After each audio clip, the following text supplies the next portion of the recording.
my friends, to a podcast that's been described as emotionless and terrifying. one guy even said it was So awesome it will shock you to the core. finally another podcast about Godzilla and all his giant monster friends. This could be the end of civilization. Yeah, probably. So join your hosts, KES and Slick. Ladies and gentlemen, You're listening to the podcast from Odo Island.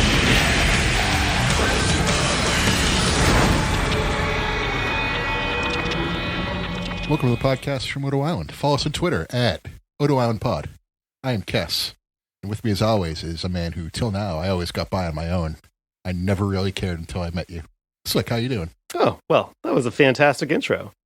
And with us, occasionally, but here tonight, is our best pal, soon to be a flatmate when we all just get a place together. I will always keep making that joke every time you're on. You were the Chuck kind of this podcast. I always gonna have like one or two uncomfortable jokes whenever we have guests on. But is the returning ShinRobjira, YouTube megastar ShinRobjira. Hi! Am I still on?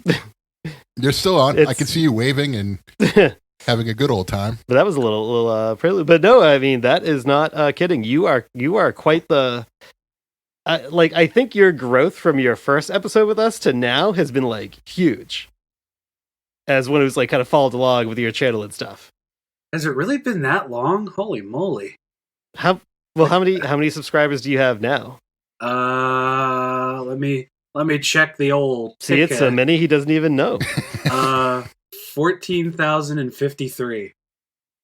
Oh boy. Yeah, when you were first on, I think it was only like a couple thousand, I think. Holy moly. The years have been kind to me. Numbers well, wise, good to have you back. Great to be back. Yeah. Always. Yeah. So this episode, we're taking a break from the movies again and the shows. We're going through a completely different media this time around. First time, we're covering video games. And not the first time. Well, in a deep dive way. We're covering three of arguably, if not the best Godzilla games. Yeah. Four technically, but we have Godzilla Destroy All Monsters Melee, and then we have Godzilla Save the Earth and Godzilla Unleashed. Yeah. All Atari games. Rob is clapping. I know clap for Unleashed, no. And so I think to get into it, we'll talk about each game individually and then sort of discuss what our favorites are. Yes. Well, we can start with our Twitter poll determined that our Twitter followers' favorite is Destroy All Monsters Melee. Will we share that opinion? We'll find out. It was very close, though. It's very close between Destroy All Monsters Melee and Saves the Earth. So right before I jump into the background of the first one, I know our history because we kind of grew up playing these games together. But Rob, what was your first of the three? And then we'll save your deeper impressions as we go through them. But I'm just curious, because you're a little bit younger than us, so I was curious what you started with. Oh, I started with Destroy All Monsters Melee. Nintendo Power had that little advert in one of their issues, and I was like, Godzilla game on GameCube! That's my shit right there! And that was it. There was no question. What do you want for Christmas? Godzilla! Got it. That's it. I want Godzilla. Yeah, we did not have we were kind of like in a drought of not very good Godzilla games leading up to this trilogy coming out. I mean, we had Super Godzilla on the SNES, which is not very good, and then there were some very mediocre Dreamcast games. But they also had the fighting games for TurboGrafx 16 and Super Nintendo. That was Super Famicom. So I wasn't getting access to that at that time. I only played them first time. I don't know anybody who owned a TurboGrafx 16. Yeah, me neither. And then there was a couple games in the Dreamcast, but I also didn't. You could play as a giant Dr. Sarazawa. Yes, the Legends games, and you could also play as Godzilla 98 and Minula. Yes, Minula, giant Sarazawa, who I think fires a laser from his eye patch. That's pretty awesome. Damn. Oh, Rob, if you're not aware of this, look this up later on YouTube. It's Godzilla Legends, I think. It's whatever's on the Dreamcast. Okay. They're not great games, but interesting. I will say that. Yeah. So this will be good as we go through the games. We'll also get a little bit of the story of the developer Pipeworks along the way and their journey through these games. So you ready to kind of set up for Melee? Set that table for me, Bob. All right. So we'll start with Godzilla Destroy All Monsters Melee. For a quick background, known in Japan as Godzilla Great Monster Fray. Released in North America on October 8th, 2002. It was developed by Pipeworks and, published by Atari. So Pipeworks, this was their first console game developed, and their second game overall. Their first game was a game called Glom does anyone want to take a guess for which system? I'll give you a hint, it's a handheld. I was going to say GBA. Rob? PSP? Game Gear? No, it was the Palm OS. I can't believe neither of you guys got that. This is back in 2002 when Palm Pilots were trying to be the rage. Palm? Yes, literally a Palm Pilot. Yes, the Palm OS. It was a Palm Pilot released in the early 2000s. Okay. So their first game was a game called Glom for a Palm Pilot. So, well, let me just say, their growth from that game to Godzilla Destroy All Monsters Melee, A+. Great. Yes. Great. Oh, absolutely. Well, from Destroy All Monsters Melee, they would go on to develop several Prince of Persia games, including Prince of Persia Revelations, and they also did Rampage Total Destruction, which may or may not be a purchase the next time we record an episode. They did go on to then do ports of games, like they did various Wheel of Fortune ports, various Jeopardy ports. But they do come full circle with Godzilla. I mean, well, in addition to the other two games we're going to talk about. But they do come full circle with Godzilla because they did the Smash 3 mobile game that was the tie-in game for Godzilla 2014. They developed that. Oh, I didn't know that. Yeah, there you go. It comes full circle like that. It makes me sad. Our historian over here, Slick, is always dropping bombshells on us here. Always. Listen, you got to do the deep dives, right? I'm an investigative podcaster. So it was GameCube only at first, then came to the Xbox in 2003, and the Xbox version was a North American exclusive. Which is the version I had growing up. Yes. Well, when I was grown up already. I was 19. There's 12 playable monsters in this game. Kiryu was originally in the Japanese version of the GameCube game, replacing Mechagodzilla 93.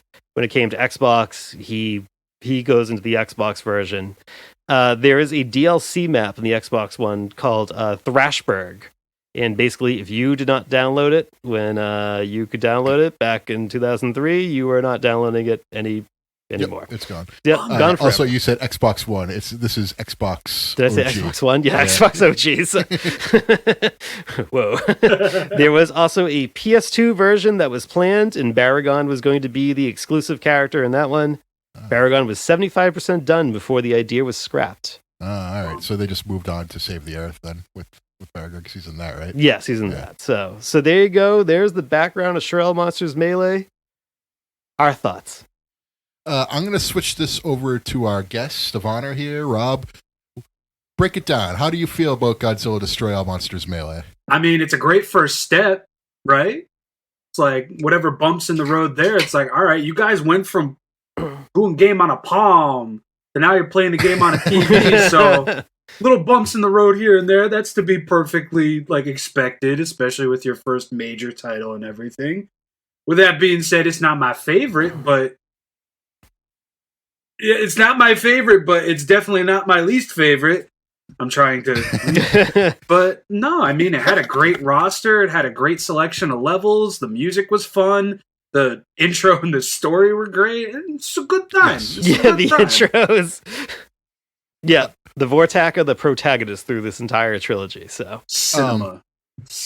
All of them. The intro I always thought was the coolest thing. Oh, not the coolest thing, but one of the coolest things about this game. Because rarely will I sit down and watch an intro to a game, and I'll just be like, I've seen it before. You're talking about the one where Godzilla runs through the streets, he's fighting Gigan, and all the other ones come dropping in. Yes, it starts off. There's the Mutant Ninja Turtles. The door to their house.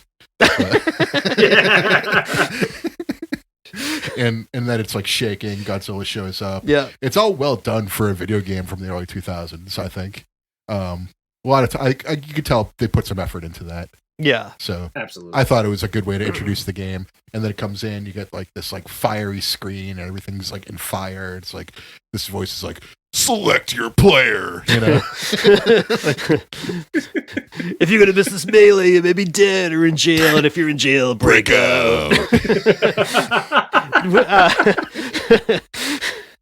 And Rob, did you get this like early when it first, like, did you get this, like, was this like a day one or close to day one-ish pickup for you?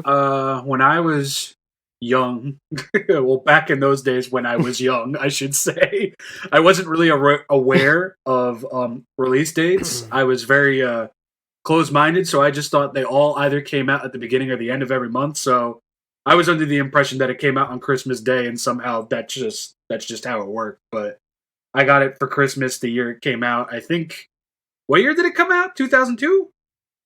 Yes. 2002. Kess and I had literally just graduated high school. Yeah. Nice. Well, yeah, then I got it the same holiday weekend or holiday whatever when Metroid Prime came out. So that was literally the only two things that I played for a whole week and a half. Kaiju and Aliens. Oh my god. What a duo of the GameCube was so good. What a duo of games to get right off the bat. Godzilla and Samus just Aran. to continue the GameCube praise, Resident Evil 4 was a launch exclusive on GameCube. Mhm. F-Zero X, I think is the title. GX? Fantastic game. Yeah, I know it's really good. Yeah, Sega made that game. They did a bang-up job with it. Yeah. Should bring it back. That's the end of my GameCube praise. even Resident Evil 0 is like good for what it is. Yeah. It's a little plotting, but 4 is way better. Yeah. This was like when this game came out, it was, I don't know, it was like, I was like, we don't deserve this as Godzilla fans. Like, we have just been in the wilderness for so long, waiting for. I still remember getting Super Godzilla for the SNES at Christmas when it came out, having no idea what the game was going to be. Starting that game and going, what is happening right now? I'm walking through this like map and I'm not doing anything, and then I have to punch things and I have to walk backwards to do a move. I was like, I've been hurt before. I wasn't sure if I was ready to be hurt again by Destroy All Monsters Melee. And then like, yeah, when that intro starts, I was like, this is fucking incredible. I thought Godzilla 2000 looked a little weird, but like, yeah, head's a little too skinny or something's going on there. But either way, I was like, yeah, whatever. And he almost has a little bit of a Godzilla 98 thing going on. A little bit. Yeah. A little bit. But when did you get the game, Slick? Oh, I think I got it like as soon as it came out. All right. It must have been week one because we were probably playing it when you were back from college. We were. I'm sure we were playing it quite a bit. Because I know at the time I only had an Xbox, so I had to wait for the Xbox version to come out. But I remember getting it and just being like, you guys is coming over and us playing it like nonstop. Yeah, and just being like, wow, this game really like blows you away. Yeah, it's like when you like knock somebody and uppercut somebody like into the air, and you just watch them go flying across the screen, and then maybe they hit like a giant building and just smash into it and just plop to the ground. I was like, oh, Chef's so kiss. good. It's so good. So I was playing this last night, and I was my boy Mechagodora, my man, and so I beat up Angerus for you. Sorry. But the way I beat him first was like I did and this is exclusive to this game. It's Mecha King Ghidorah, like you grapple him and he does like lifts him up with all three heads, hits him with one head, hits him with the other head, and hits him with all three heads, and he goes flying across the screen. And it hits the wall, bounces off the wall, and then like you hit your beam on it. It's just like a devastating attack. Yeah. I was like replaying all of these. Like, so I've not played Melee in a long time. Like I always kind of play like Save the Earth and I play like Unleashed like here and there. And it's like, but then like I haven't played Melee in forever. And like when I was replaying it for this podcast, I was like, this is first, it's fast. And I mean that like in a very positive fast, way. yes. And I mean that in a good way. It's also very bright. I feel like so many games we're just all about being like in the dark and in the shadows, and like this is bright, it's colorful, and it was like you could like I was like God, you could just wallop people across the map. I was like, this is so much fun. Yes. This is so good. The terrain varies. You have like water, you have small buildings, you have big buildings. Easy to navigate net maps, and then you get power-ups like the lightning, the special attack, and health, and then you get the Mothra airstrike. Yes, I wonder. Yes. So Mothra is not a playable character in the game, but Mothra can be utilized for either helping you or if your opponent gets it to hurt you. And so you have to like decide who you're going to attack, your opponent or Mothra, to get rid of Mothra. So I thought like the special attacks were really cool. Like Godzilla does his like... everyone's got the rage. Yeah, they get the nuclear pulse. Yeah, Godzilla has the nuclear pulse. That's probably the best one in the game. Yes, that's almost exactly how it sounds. Rage! Yeah. Rage! Mechagigadora flies up and shoots its beam in a big circle. Yeah. It's like an AoE attack. I've never really played much as Anguirus or Megalon or Gigan. Gigan's actually a lot of fun. Yeah. Because he can do like a teleport thing. Not for a rage thing, but you can do like a teleport thing. You can kind of come out and like do this like swoop attack. Okay. And that was a lot of fun. I always liked Mechagigadora because you could fly up and then do like a strong attack, and it's like a gravity pulse. Oh, thing. yeah. So Mechagigadora was always my guy, but I don't think I ever really had a main. Did you have a Rob? Did you have a Rob? Yes. Did you have a Rob main? Did you have a main Rob? Yes, I had a main and I had a Rob. My main dude was Orga. After I unlocked Orga, all right. He's got the big hands. He can flip people over, give people's elbow, and his rage always confused me because he would get it, and then it would just be like supersonic, like boom, boom, boom, boom. He was just like, like I don't know what was going on there. He was on a sugar rush, but he was always my favorite because he had that whole. He goes like this and he flips somebody over and they just go flying. I think it's like X down or something like that. But I would always use that, and all my friends hated me. And he has like a back fist thing too that like you could just like back fist somebody like into a building. Yeah, or I was like, oh god, that's so brutal. Eddie Kingston's finish. Yeah, he's got the Eddie Kingston finish. And he lifts like other monsters up with just one arm. It's like, damn, that's cold. I was playing as Orga in Unleashed, I think, or Saves the Earth, one of those two games that I was playing completely legally, by the way. And I just really enjoyed Orga's big hands and the elbow. I was like, this is really fun to play. Yeah. I wish I weren't so like on Mechagigadora's side for melee, just because like that triple head attack is just like my favorite thing to do. Yeah. He also has an attack where he freezes you temporarily. It's super cheap. So you're like frozen. So your guy just goes like, and he's like standing there shaking. Yeah. And so Mechagigadora can just do what they want. So like I was doing that, and Anguirus never stood a chance in that fight. I haven't played the game in so long, and I was like, this is bringing me back. God, this was like a nostalgia jolt. Yes. Playing Melee in particular. Another cool thing about this game were the maps where like you wouldn't get the whole city on the map. You would have like a squared off arena, so you could like throw someone into the edge of the arena, and there were these grids that would pop up and they would hurt the enemy. But you would get like 3 different versions of that city. You get like Tokyo 1, Tokyo 2, Tokyo 3, Seattle 1, Seattle 2, like tons of different arenas. You get like baseball fields in there, football fields that you can smash through. Yeah. Like a lot of detail went into these games. So day and night as well. What about the story? How do you guys think about the story mode? There's not story is going to be quite the topic as we go through the next 2 games, and in the story of this game, there's not really much to it, right? You get the little campy intro, and then like you play through the game, and you kind of get a little campy outro, and I was like, all right, like, it's fine. Like it always to me, even back then, I was like, this is a game I want to play with my friends and not too much worry about the single player. Yeah. And but whatever. I'm glad we get some like knockoff Invaders and Planet X. Yeah, it's like a Mortal Kombat tournament fighter where you're playing like you're just fighting guy after guy after guy until you beat the game. The last level, you're on the alien mothership, and it's like a big city in there. What do you think about that, Rob? Mothership. I always thought that was a really great finale.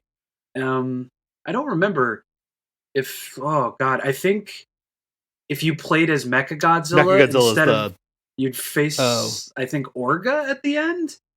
I don't. Yeah. Yeah. I was gonna say. Yeah, I think that's right. I always thought that was usually cool. The boss. That it was like situational, and you're in a friggin' mothership. Like Godzilla's in a ship fighting another monster. How big is this ship? Yeah. It was cool. It was serviceable for younger me and today me. It's like, yeah, that's all I need in a Godzilla fighting game. A little something here, a little something there, and boom, we're good. The last arena I want to talk about, though, is the arena that we were all excited to play, and then we played it, and we're like, oh, this is like the worst arena, the wrestling ring. Oh, yeah, that was exclusive to the Xbox. Yeah. Yeah, that... There's just nothing to do. That sucked.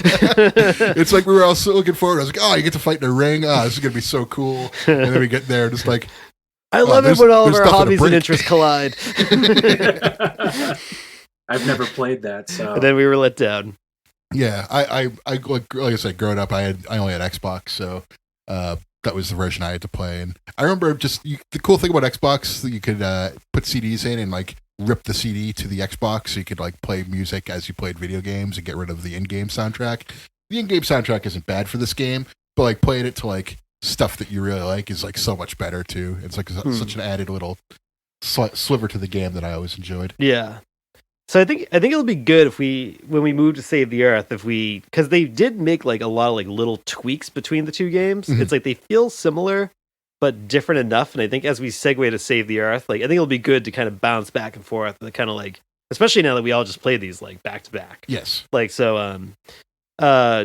Is everyone ready to move on to Save the Earth? Oh yeah, I was going to say absolutely. This is a good segue. Yeah, because we're not leaving Melee behind just yet. It'll now be a comparison. But moving on to Save the Earth, but prior to doing that, I found a handful of interviews with people who worked on the game, and I'll kind of quote some of them kind of throughout this episode. So for kind of a reference point on how Destroy All Monsters Melee sold, which I think was well for what it was expected to do at the time. By the time Save the Earth sold out, it had sold well beyond the 500,000 mark, and at the time of Save the Earth was still selling 10 to 20,000 copies a month. Wow. So and then Save the Earth did around 250,000 in the first 3 months alone. So these were popular games, they were, and I think they were kind of like, I mean, I remember them back in the day kind of being like sleeper hits. Like I thought it was like, oh, this is going to be like a game that like you and I are going to buy and like the general public's not going to care. But then it was like, they were like mini hits. Yeah. 250 is nothing to shake a stick at in 3 months. 3 months, yeah. It's not bad. Considering the early 2000s where video game coming out, a huge AAA title coming out almost. God, I know. What a time we were like living in back then with like GameCube, PS2, and Xbox. And when did the 360 come out? That was 2005. Yeah, so we're kind of, yeah. I mean, there was the ramp up to that. This generation felt like the most video games ever were coming out. Oh God, yeah. I mean, look at how big the libraries are for those systems. Massive, huge. So Save the Earth comes out November 2nd, 2004, the day before Godzilla's 50th anniversary. Yep, and you get that nice little logo when the game boots up. Oh yes, that's right. Yep. And it had to come out that date because it had to be out before Final Wars came out. Yep. And boy, did that maybe impact the development. I thought going into this that I was like, oh man, when I like do the research and like Unleashed is going to be like this hellscape of a story. No, Save the Earth was the development hell. There's multiple interviews of people out there who worked on both Melee, Save the Earth, and Unleashed, and they just said, Melee, it was like we all felt like we were all together, and it's a grand old time developing this, but now it's like, we got a time crunch, and like the feel-good vibes are dead, and we are just trying to like get through this game, and like they talk about like, there was like a whole different set of AI for the military in Destroy All Monsters Melee, and like they were like remapping the AI for some reason in the military in this game to kind of go along with like cars and stuff like running along the ground. And they said we had problems with like that was causing us problems, but it was like kind of too late. We had to like stick with it. There were like special like kind of like Star Fox style type like challenge levels and a few other like miscellaneous challenge levels. And one of the developers said like, none of us liked the challenge levels, which is too bad because I actually liked two of the Star Fox style challenge levels. And they said, we lost 8 months of our development focusing on the challenge levels. Wow. And they ended up running out of so much time that pretty much the entire story mode gets cut outside of like that kind of like intro cutscene, and then like there is an ending to the game, but it's a hidden ending. And I don't know if anyone has ever gotten the hidden ending. Nope. In this, okay.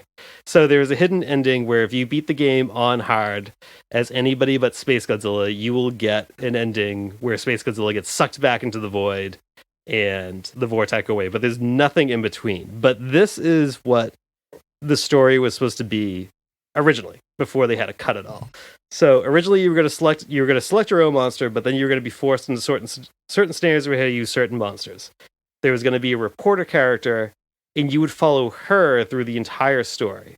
And she would kind of like observe like all of your fights, and she'd be reporting on it. And then a lot of the monsters were going to have like their own unique story arcs.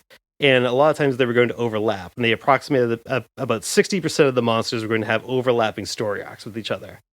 And then originally with the Vortex, motivation was, well, they say right at the beginning they want like Godzilla, they want G cells basically, but there was going to be a storyline where they have woven into human society, and they are tricking humans to extract the Godzilla DNA. And then the first few missions would be the monsters against like the brainwashed human military. Then more aliens invade. Then you fight the aliens, and Vorticia, who's now the antagonist for this in the next game, would be squaring off against the human characters that were written into this. And eventually, like, your human characters are going to overcome Vorticia while, you know, your monster basically overcomes Space Godzilla. So all that is cut. All that is just gone. And then on top of that, Biollante is fully complete in the game.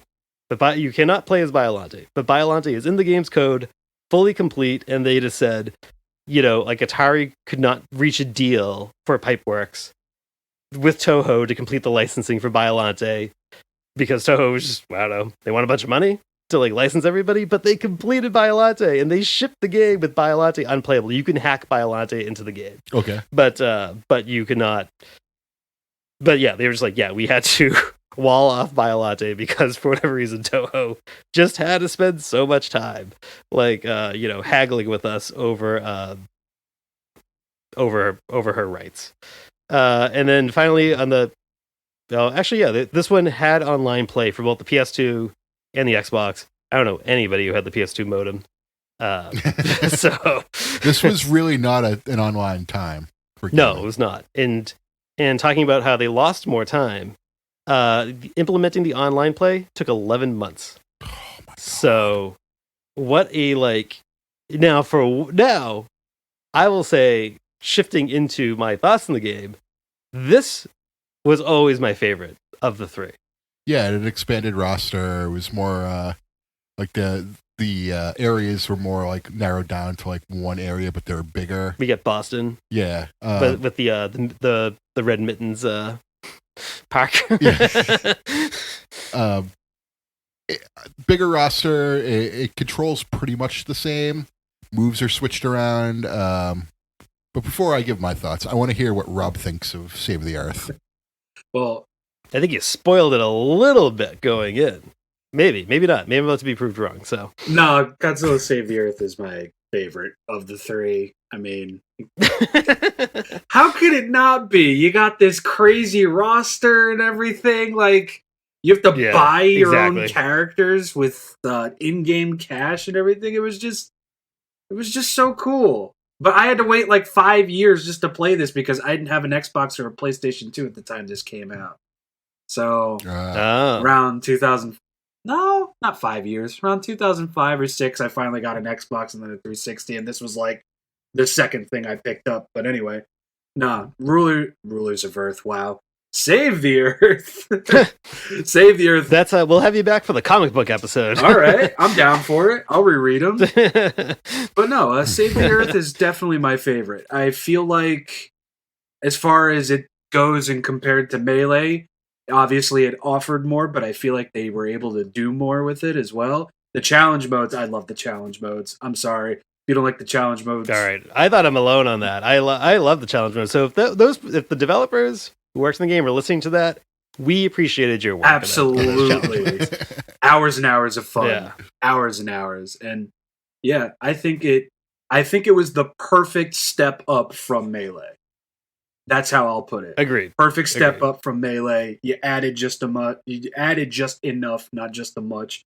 And I mean, like, come on, Jet Jaguar, Kiryu, Space Godzilla. Space Godzilla being playable is like the biggest deal. Yes.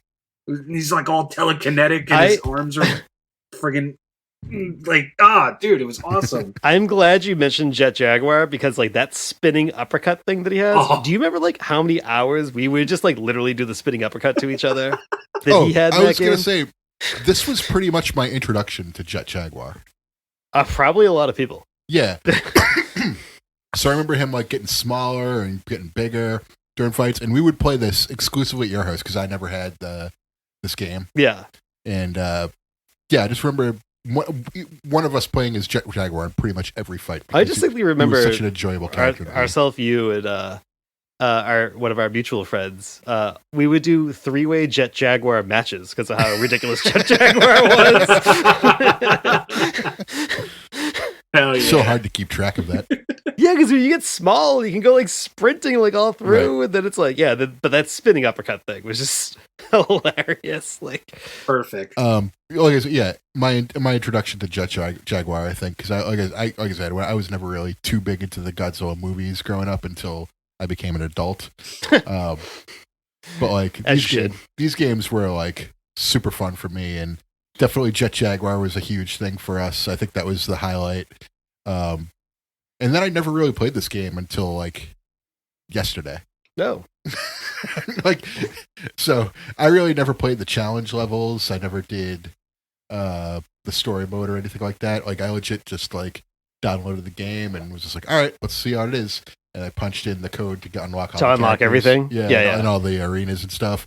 And so I was playing through it. I played through his King Ghidorah, Mecha King Ghidorah. Of course you did. They took away. Oh, I had to. I did. Of course. Do it. I'm just kidding. And they took away his triple head fight thing. I was like, aw, you wanted to do that? You didn't have to do that. Okay.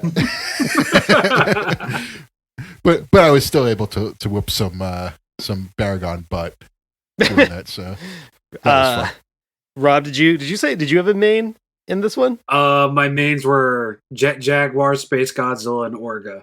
Those are the 3 ones that I stuck with. That's not Orga, but Jet Jaguar and Space Godzilla for me. I loved playing as Space Godzilla. Once you got good at Space Godzilla in this game, like you could put the beat down on anybody with Space Godzilla. Very dangerous. What? Yeah. Could you put you on the spot? Can you walk us through the Space Godzilla mechanics of how he plays? Because I think it's great. I guess you didn't play with him that much. Just kidding. I'll help you. He grows crystals. You got to grow the crystals out of the ground. Yeah. You got to grow crystals out of the ground, and you can make them. This is fun now. You can make them levitate, and you can toss them at people, and you can totally mess up their days with that. Jeez, you yourself can fire missiles you yourself could levitate too, right? You can fire missiles from your lasers. Yes. He just hovers. Yeah, he just like God mode Space Godzilla, just hovering.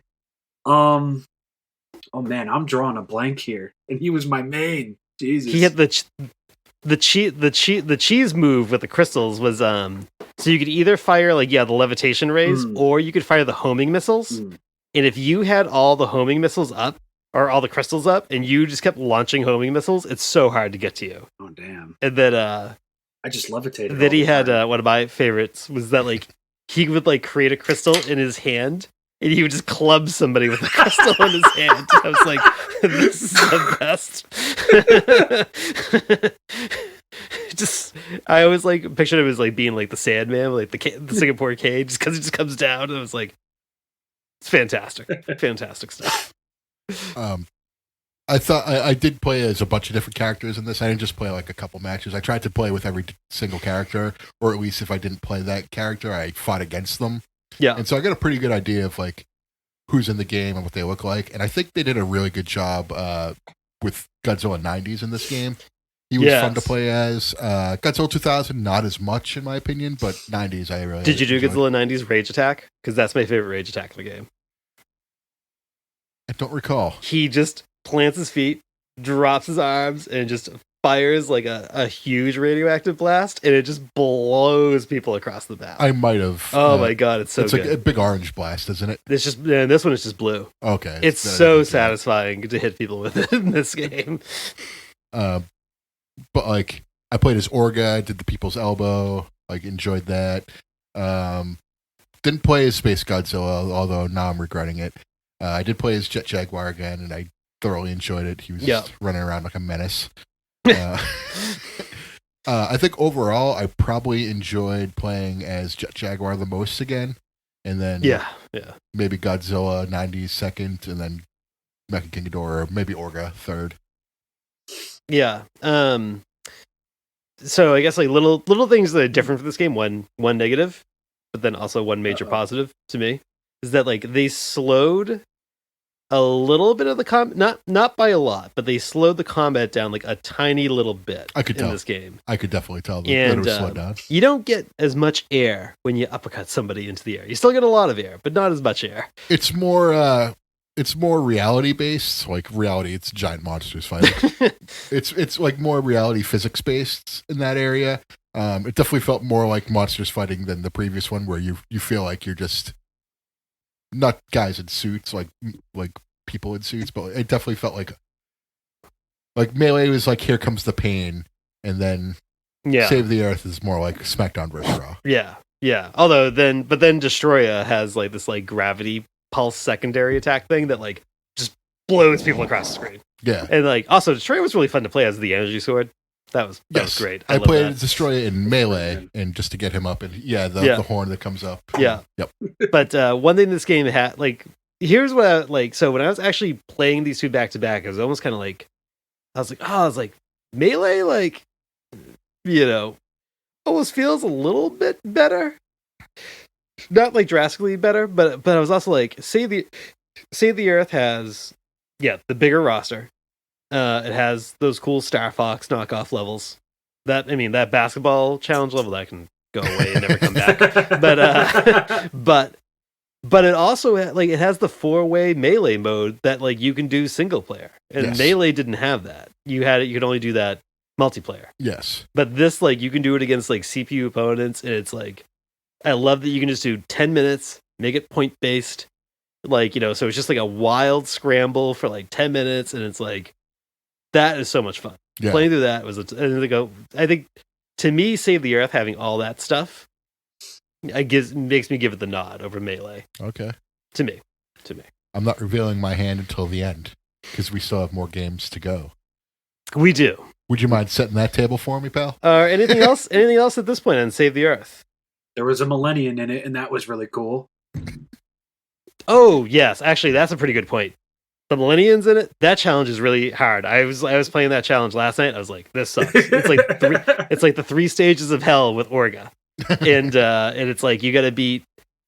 What do you got to do? You got to beat the UFO first, then you got to beat the Millennium, and then you got to beat Orga. But like you don't you have this like aiming system instead of like just how you would normally fight in a level. So that makes it a little bit harder. Okay. Yeah. But yes, you get the Millennium, and then in the challenge levels, you get Ibra is in the challenge levels. My boy.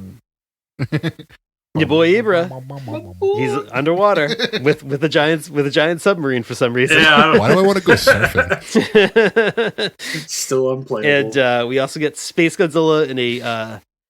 We get the Mogira in Space Godzilla asteroid fight that we should have got in the movie. You could literally, if you re-edit, I will say this now. I don't remember how many stars we gave Godzilla versus Space Godzilla when we ranked it on this podcast. I think I gave it 1. I probably gave it like 2. Or something like that. And if that movie was if like somebody releases a special edit that removes that asteroid field scene and just replaces it with Mogira fighting Space Godzilla in the Save the Earth asteroid field challenge, instant 3 stars. It goes up 1 star instantly. those fights look so bad. Yeah, that was not good. I'm against them remaking any Godzilla movie. Like, just make a new movie. If they remake a Godzilla movie, remake that one and make it like visually like tolerable. Space Godzilla is the coolest monster in the worst movie. Rob is not agreeing with me right now. Wait, what would you rank G versus Space Godzilla 1 to 5? Instant rank. 1 being the worst. 1 being the worst. Yes. 2. All right. Oh, okay. So we're on the same page. Yeah. Then. I was getting worried there. Except I may have given it a 2 as well. I can't remember, but I remember watching this and being like, "This looks like shit. I don't like this movie." It's just not to go like on a random Space Godzilla sidetrack, but it's like there's like a mafia Yakuza subplot like randomly forced into the movie. Yeah. Like there's enough stuff going on.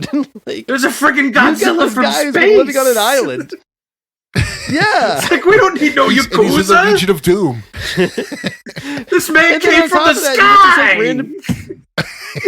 Yeah. And there's a random dude living on an island who's trying to kill Godzilla to avenge his friend from Godzilla vs. Biollante. And then somewhere in the middle of that, you know what we're going to do? We're going to have some mafiosa kidnap Mickey Sagusa. And, we're going to have this like little bit of like a little frolic and a detour, as they say, to plot. For what?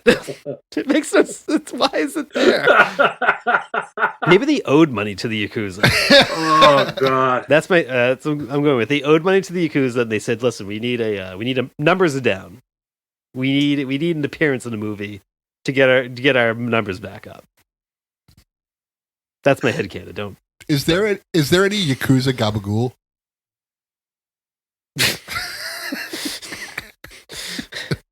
Thank you. I'll be here all week. Onwards and upwards. Any Sopranos fans here? I never really watched The Sopranos. Oh my God. My AJ has a Nevermore poster at his wall. Well, I think Meadow does too. Listen, I as an Italian that had a Nevermore poster hanging on his wall, I don't. How much more of myself do I need to see? But my wife is currently watching it for the first time. But it's a good show. Onwards to the Wii version.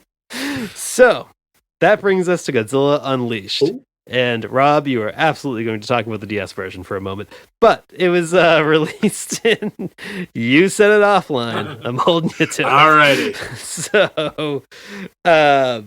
I'm just kidding. You could just touch on it. We have to acknowledge it at some point. Yeah, we do.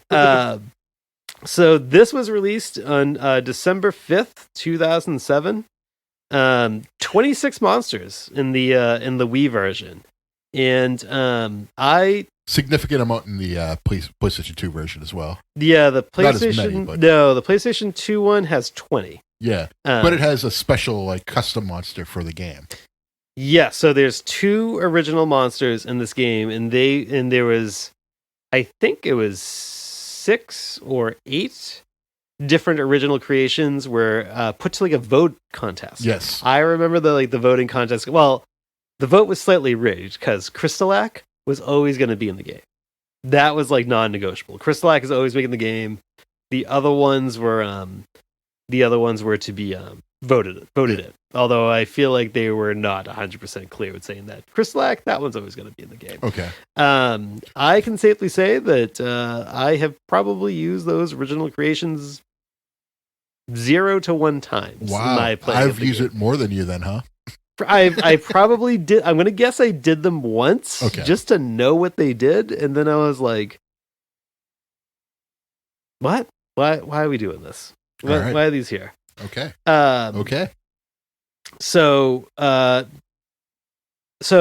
there's 2 versions of the game. There's the Wii version, there's the PS2 version. Mm-hmm. Again, a team subject to time crunch and release dates. The Wii version is kind of like built, even though a lot of the assets are fairly similar, a lot of the game was built from the ground up, particularly with the combat, because now they're integrating Wii motion controls into the Wii one. And it's like... I don't mind the Wii. I like the Wii. Rules. I have bought so many Wii games over the past 2 years. It's insane. But But I like bowling and 3-point contest. I love NBA 2K13. But so what do you like on the Wii, Rob?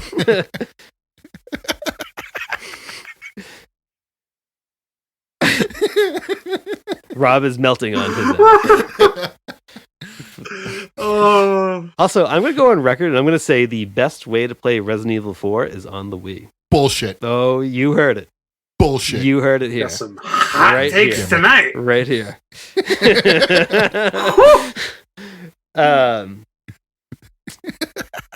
So, besides Resident Evil 4 finding its best home ever on the Nintendo Wii, GameCube. so they were developing the motion controls for the Wii, and so they essentially had to kind of like revamp the combat from the ground up. Did not leave a lot of time to polish up to make a solid PlayStation version. There was also supposed to be a PSP version, which they just said no. We That's just too gotta bad. we just gotta That would have been call a it good a day. game to have on a handheld.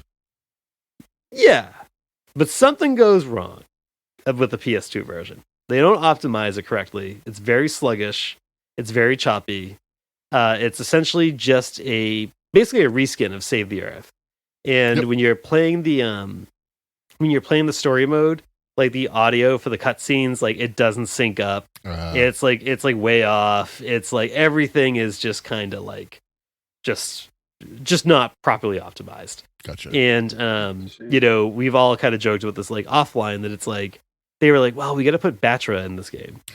And I honestly, I like that Batra's in the game, but that's where the liking kind of just who would like to describe Batra to everybody? Batra looks like a gargoyle that has come to life and is begging you to kill him. Rob, your description of Batra. I mean, you're the one that brought it to my attention, said things, and how do I describe that? It's like that. Yeah, the lava form in particular is just. It's like that lumpy version of Sigourney Weaver in Alien Resurrection. Just kill me, kill me. I mean, it could even it could even be likened to a dog turd that you picked up and threw in the microwave and then microwaved for whatever godless reason you had in your brain. And it's like, there it is. It's in the game. Look. Accurate. It's a thing. Very accurate. No, it is not pretty. Dog turd. Batra is not a pretty boy. It's not pretty. It's not pretty, but I like it. When I scoop my cat's cat litter later tonight, I'm gonna look at all those turds and go, look at all the Batra lavas. Cat's butt is the hive Look at all the Batra lavas here. However, that being said, Batra, I enjoyed Batra and I enjoyed Mega Gearus. Yeah, okay. We gotta wrap up the Batra thing because, well, there's a Mega Gearus issue, but I think it's exclusive to the Wii version. But we'll come back to that. Okay. So I don't have any issues. I'll just say that. Okay, yeah. So with Batra for the PS2 version, they basically just retextured the existing Mothra sprites with Batra, and then they made like little bits of changes. Yeah. Now, like Rob, I was like, when you and I were kind of like talking offline leading up to this episode, like you can get the sprite for just Batra and Destroy All Monsters Melee. And it's like a fantastic sprite because when he's like the air attack and Destroy All Monsters Melee, I was like, you already had this asset floating around. What are you doing? Yeah, skip the lava form. Just do this. Yeah. Was it a coding thing? Was it a rigging thing? I don't know what it was, but jeez. I didn't. And then like also to kind of round out like on the Wii side on like the technical issues, like there's some glitches in the game. Like so you mentioned like Mega Gearus. Like Mega Gearus has the ability to like absorb other people's attacks and fire them back, and she can fire them back at the other characters. Mm-hmm. In the Wii version, it doesn't drain Mega Gearus' energy, so you can just spam it nonstop. That was an oversight. That's a tank. That's a tanky such boy there. They OP. They need to nerf Mega Gearus then. And there's an issue with Destroyer too, where his energy sword attacks don't drain like the intended amount of energy. So like you can spam Destroyer's Edge. But before we get back to that, before we get into the gameplay of both of those, Rob, as I said, there's also a DS version. Yeah. There's Godzilla Unleashed Double Smash that I know you have not played it. I thought it was Godzilla Downstate. Yeah, Godzilla. Adrenaline in my soul. Something Cody Rhodes. But anyway, yeah, let's literally spend 1.5 minutes on this. Okay. What are your memories? Because I have this too. I've played this too. My memories. I don't consider this part of the trilogy. I think it's just in the family. My memories of this were going into FYE, getting Godzilla Unleashed and Double Smash, playing Double Smash on the way back home and thinking, there's no way the Wii version will be worse than this, right? Oh boy. And I mean, I could see what That's they a were good doing setup, though, actually. because like, a side-scrolling Godzilla game, it's not like we haven't gotten that before, and it's been done well before, once, maybe, twice. But, oh man, this game is ugly. I have this game seen gameplay of this before. It's the one that's like all like the It's polygons, yeah. but it's like I very know what you're talking stylized. about, yeah. It's very, very stylized. It's like I feel like somebody was going for something very creative on this and just failed to execute it poorly. So I don't actually rag on the game too much like when I talk about it, because I feel like somebody just had a really creative idea but just didn't land it. You know, that's Also, keep in mind that this was probably 2006, I'm guessing. 2007. 2007. The DS, not exactly the most powerful console, so there's No. probably limitations in what you could do. They're probably under time restrictions and you could did tell. the best they could with what they could.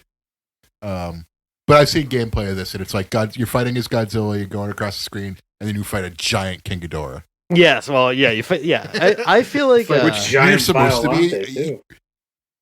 Yeah, you're supposed to be like Yeah. equal size to these monsters, but like these are like it's basically like a Godzilla Earth-sized monster that you have like one flying monster like above you, and then you have like one below you, and you kind of like change between them. And it's I go. This is probably a game that was. I mean, I don't know. I don't think this was developed by Pipeworks. I think that was being developed by somebody else. I think, but it's probably going to be timed Pipeworks. to get. It was Pipeworks? Yeah. Oh my god. Well, yeah, okay, so they're doing that and they gotta time it to release with this. Yeah. And a game that already had time crunch, and they gotta I'm just guessing. You get double crunch now on this DS tie-in. They were released but together I feel like too. Same day. Yeah. Like I feel like it's like when I play it, I go, somebody probably really liked the NES Godzilla Monster of Monsters game. And I feel like this is trying to be a tribute to that, but not really sticking the landing. It being so bad was a tribute to Monster of Monsters being. Yeah, we have talked about, and here's some spoilers for people. But like we've been talking about doing more and more video game episodes, like and kind of breaking it into like the NES and like the SNES eras and stuff. And Monster of Monsters will be an interesting game to kind of cover and go over. I do feel like we should cover multiple video games in an episode, not just one. Yeah, there's not enough meat in that bone to do just Monster of Monsters. But so have you ever played the Wii version, Cass? I don't think so. 07 through 2010, really weird time for me. The Wii wasn't a big part of your life back then? I have a Wii. I had one. I got it in like 2010, I think. It was just a really weird time. I don't have too many memories of this period. Not from like anything I did. It's just kind of like a mental block. Okay. So I have no way to know if I played it or didn't. I suspect you only would have played it with me, and we. That's what I mean. Like we probably played it a handful of times. I did not play it a lot back in the day. Yeah. So mostly, I've played it as of last night, and completely legally, by the way. You played the PS2 one. PS2 version, and I got to be honest with you, thoroughly enjoyed it. Okay, let's come back to that. So Rob, it sounds like you had the DS and the Wii version on the same day. Yeah. Yeah, let's. So your car ride home, Double Smash has kind of not broke your heart, but it sounds like it's, maybe kind of snipped the edges of it, made it a little easier to tear. What happens when 2007 ShinRobjira gets home and puts Godzilla Unleashed in the Wii? Let's relive that day. I took the plastic off. I sat down. I'm looking through the manual. Okay. The disc is loading. Did you have a drink with you? Mountain Dew. I believe it was red or orange. Fantastic. Yeah, so I was ready. I had the gamer juice and everything. You were. Oh, non-traditional Mountain Dew drinker. Non-traditional. Okay, interesting. And then this is also during my Mountain Dew phase where I was drinking like 5 of these. Oh yeah, I was on the same wave. Mountain Dew, any flavor, A+. Yeah. Not quick sidetrack. Rob, do you have one of the Mountain Dew boxes that has Gamer on it? I do not have one, but I've had many people who I'm friends with sending me pictures like, "Hey, yo, is this that turtle you watch all the time?" It's like, yes, that's him. It's not officially him, but that's friggin' him. Finally, we got a Gamera appearance in 2021 and 2022, and he's on a friggin' soda box. It's fantastic. There's a Gamera appearance in Elden Rings. He's wearing a Pope hat. When I found him randomly and sent the image to Chris. It's like, excuse me, kayfabe, and I was like, look, it's Pope Gamera. Pope Gabby. And then when I walked in here tonight, you're like, oh look, it's King Ghidorah in Elden Ring. And I was like, okay. Yeah. Oh, that was just like a dragon with 2 heads, but he had like yellow fire breath. I was just like, it's King Ghidorah. It is what it is. So the plastic is off. The plastic is off. The Mountain Dew is chilled. The Mountain Dew is chilled and opened. Fizzes were filling my ears like the cornucopia of a spring breeze or something like that. And everything starts up. I get my Wii, my Wiimote, my nunchuck ready. I press a bunch of buttons. I think I choose my monster, and I play for 10 whole minutes, and I turn it off, and I start playing Double Smash again. Wow. Oh, boy. I was not pleased. And that, unfortunately, was most of my history with it. Just 10 minutes, maybe once every 3 years. And I couldn't get into it. The motion controls just never really felt very responsive.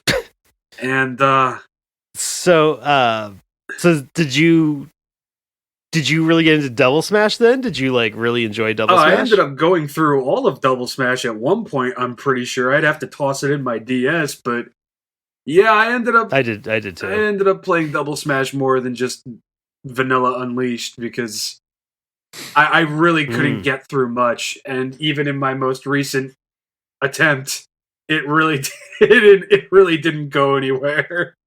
Oh, I was gonna ask if you went back to it for this pod. I did, and I hurt my arm because you have to and I must have zigged when I should have zagged and just went like this, and something didn't feel right. So I'm like, you know what? Fuck this game. I'll get the PS2 version at some point.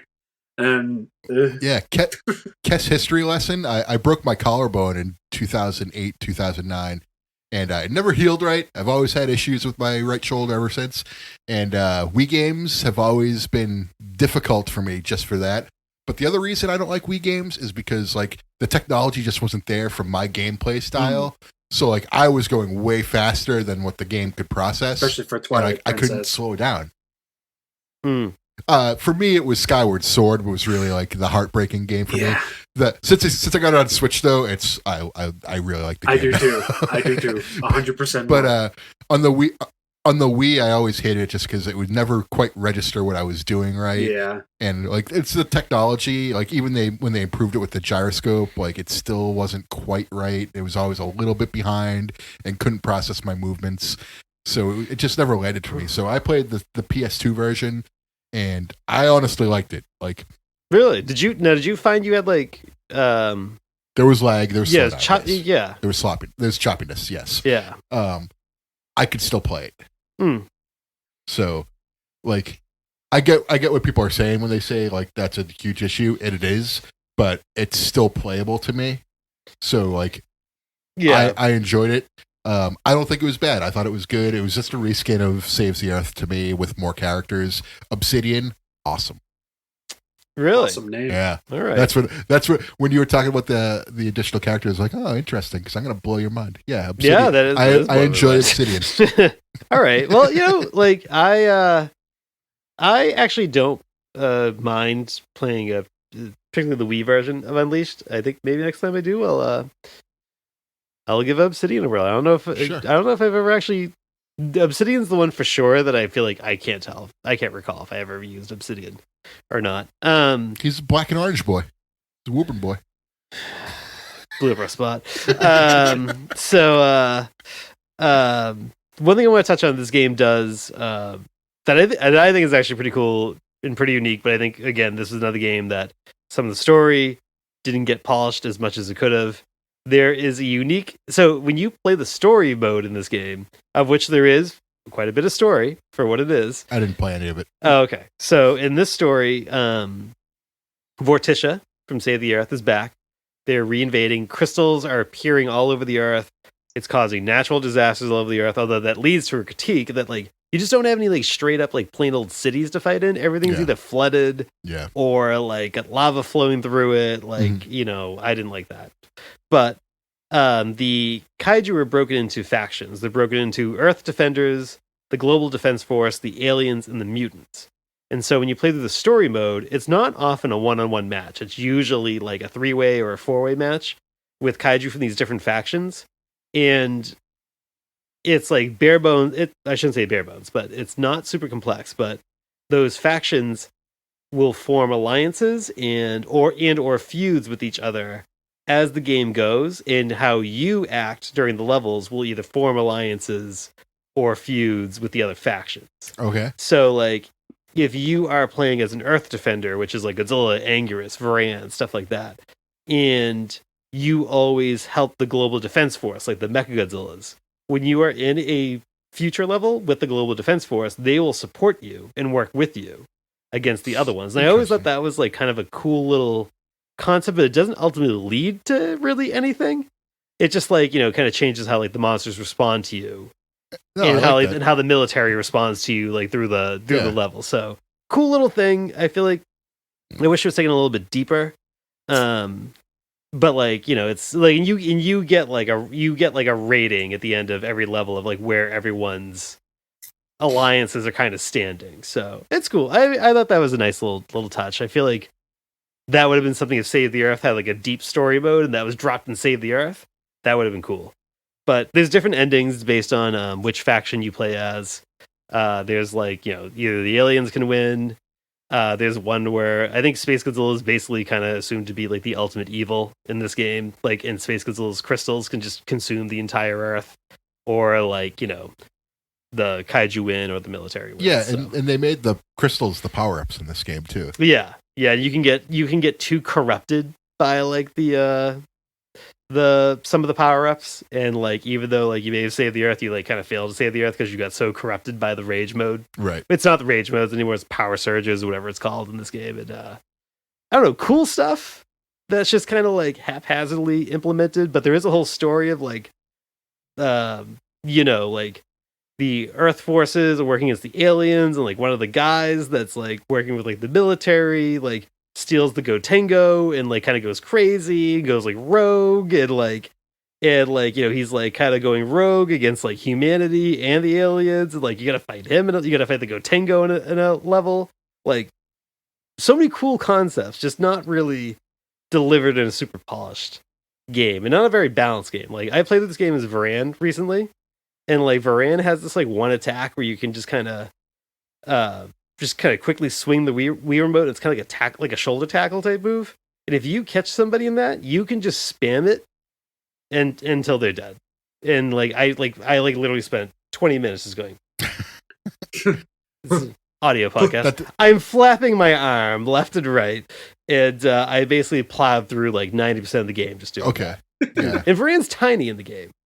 So like, yeah, Baragon's tiny too. Yeah, I do like that too. They try to put more emphasis on size and scale. Yeah. And then one last thing I'll say about the gameplay before I kick it back to you guys is that you can't knock somebody out with beams in this game. in the Wii version. Yeah, you have to beat them down. Yes. So beams will not knock somebody out. Yeah, So I noticed that because I had a guy on a very low energy. I think it was fighting Gigan or something like that, and I just hit him with a huge beam, and he didn't go down. So I walked over to him and like slapped him once, and it was over. Yeah. I was like, all right. There's a delayed KOs, is how I would call it. Yeah, I guess like you're trying to avoid cheesing people with beams. I feel like that was like in the other two games, I could see like if you're just like, okay, like your health is basically gone. I'm just gonna fire my beam like all the way across the map, and what are you gonna do about it? Yeah. So I guess it's like maybe that's like a bad way to try to get around that. I don't know. I'm just guessing, but interesting. But I thought the gameplay in the PS2 version was fine. Not ideal, but fine. Keep in mind back then games were cheaper. They were only like $50 when they came out new at that point. Yeah, and I don't even remember if these were all full price games. Right, exactly. I think Melee was not. I remember getting it for like $20 or something like that, $20-$30. Yeah, I feel like it was not a full price game. So like you gotta consider like the games aren't very expensive at this point. They're probably like full price by the time Unleashed comes out. But like overall for what you get, like as the games progress, you got so many more characters, and like I don't know if necessarily the arenas were better, but you got bigger arenas, more to do in the game. For Unleashed, just my short time playing it, I just thought basically it's like, okay, this is the same thing as Save the Earth, just more characters. That was my impression of it. I didn't play the story mode or anything. Yeah. I just enjoyed what I was playing and had no issues at all. So, and granted, I only played it for probably like half an hour to an hour, but yeah. So my experience is very limited, but from what I did play, I liked.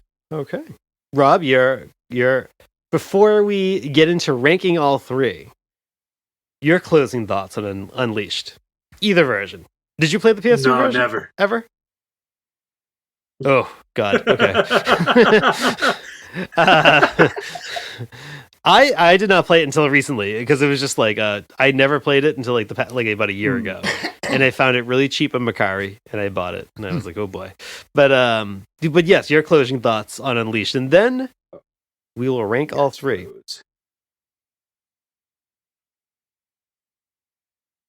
I think we got a frozen. Let it go. You're back. There it is, moving. Yeah, my bad. No, it's not your bad. It's the way it works. Closing thoughts on Godzilla Unleashed. I'll have to give it another chance after my arm doesn't hurt anymore. I mean, I imagine the learning curve gets a lot easier after a couple of matches here and there. I guess I've just been rather vindictive towards it, but I can't really rate it or anything. I would just say that it was probably my least favorite console 3D tournament fighting Godzilla game. Actually, no. I would say Godzilla Versus is probably worse than that. Yeah. Yeah. Are we going specifically PS3 version or PS4 version? I had it digitally on the PS3, I believe. Have you played the PS4 version where you can play as everybody? No. I mean, well, good luck spending $250 to get that. No, but, no. That game is not worth it. But anyway, yeah, Godzilla Unleashed. Least favorite of the trilogy. Better than Versus on the PlayStation 3/4. I'm gonna have to give it another shot at some point, and I probably have to pick up the PlayStation 2 version as well because I need it for the collection eventually. So, yeah. Exactly. One thing about the Versus game, not my cup of tea. I played it with you, but the monster intros when they show up, top notch. Yeah, absolutely. So for sure, there's a huge difference between the one that you see me play on the PS4 and what Rob has played on the PS3. No, I know. It's I mean, is a Better, yes. It still doesn't. Is It still it doesn't much look better. great. I don't know. Yeah, neither version I think looks great, but those monster intros are fantastic. They are It's beautiful. it's the perfect '90s. It's the perfect '90s Godzilla movie simulator. Yeah, For better or for worse. Mostly for That worse. is what I'll say. But I'll say also too, still has a very active online base. yeah. Like you can literally go in the PS4 version and go online. You can either do 1v1 or you can do triple threats. And everyone plays as Burning Godzilla. Everyone plays as Burning Godzilla. Everyone plays as Burning Godzilla, Kiryu, or that's pretty much it. Everyone plays as Burning Godzilla, Kiryu, including myself. Because that's just what you gotta Yes, do. just what you gotta do. I'm not disparaging anyone. I play as Mecha Kigadora. They're also unbalanced though in that PlayStation game that it's like Yeah, it's like not even worth trying to play as anybody else. It's just everything's just it's so ridiculous. Well, we should give our final rankings on all three. Yeah. So I guess we got to rank 4, right? We keep calling this the trilogy. So our Twitter followers said Destroy All Monsters Melee is tops. Mhm. Save the Earth was right behind. Yep. There was a few people who voted for Unleash, and I totally, because a few people responded too and said that. Then I totally get it. It like Unleashed was the Wii one was their first game. And so and then they just went back and played the others, but like they're very partial to Unleashed because that was their first. 1000% get that. Absolutely. I'm going to say Unleashed in a vacuum is not that bad. It's pretty fun.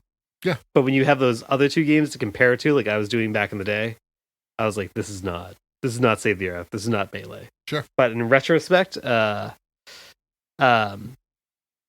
Wii version of Unleashed, not bad. Not bad. Okay. But my rankings are going to go Save the Earth is... I'm going to do it in our 5-star ranking too. Save the Earth is tops. And I'm going to give that in the video game scale. I think this is probably the best. I think this is the best Godzilla video game ever. So I'm going to give it... I have to give it 5 stars. It'll be the standard bearer as we go forward with Godzilla video games. Sure. Do I have to retroactively rank Godzilla Battle Line now? No. That's actually, we're an hour and 15 minutes in. That's my first reference to Battle Line.